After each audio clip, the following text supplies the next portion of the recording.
Hi, I'm Allie, and this is my best friend, Howie.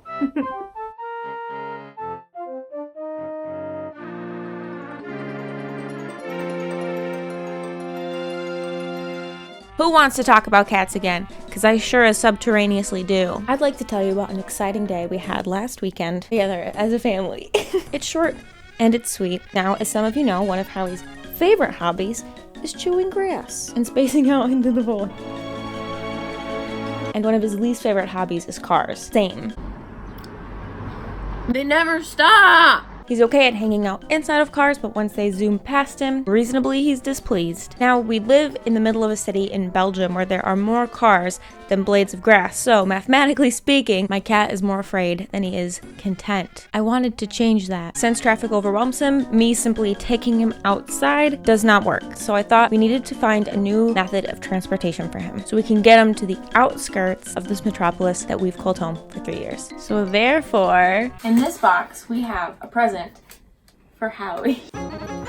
Ta-da! We got him a cat backpack!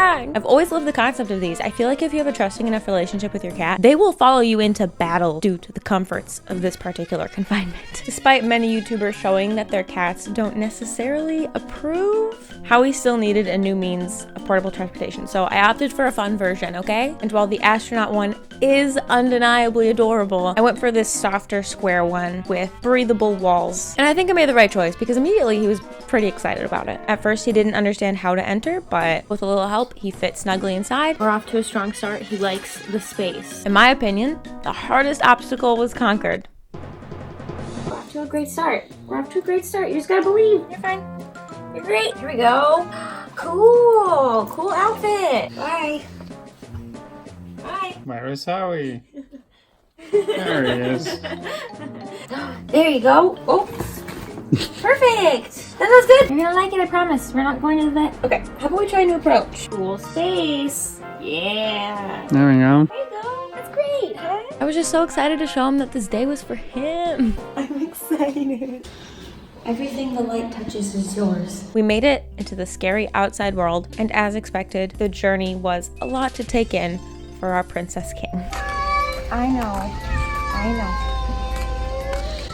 Yeah, this is a great idea. It's just never been outside where it's not a punishment. But the further we got from cars and traffic, the calmer he got and the more curious he became. And the stronger Lawrence's allergies grew. And soon we made it to the forest, where at last Howie was able to sniff and eat grass.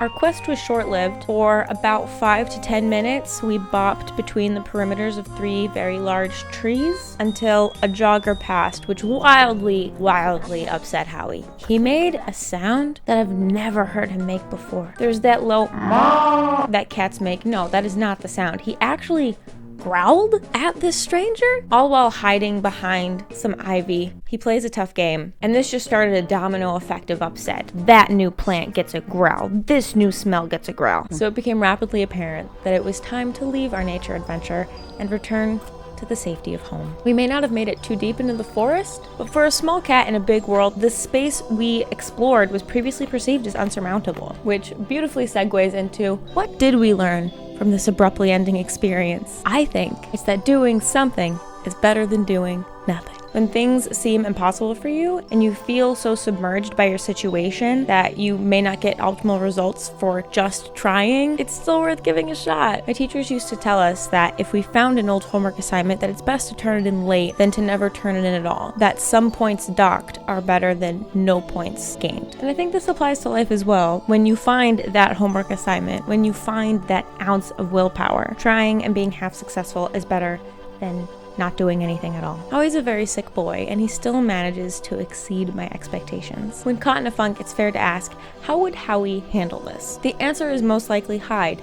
at first, but then shortly after, slowly attempt to take on the challenges before you, which is better than staying hidden 100% of the time, if you ask me. Thank you for clicking, thank you for caring, thank you for being nice. Subscribe if you want. We're trying to reach 10K, and I have a Patreon with Howie content if you're interested in that sort of thing. Bye! And a special thank you to Amy, Joey, and Kaylee.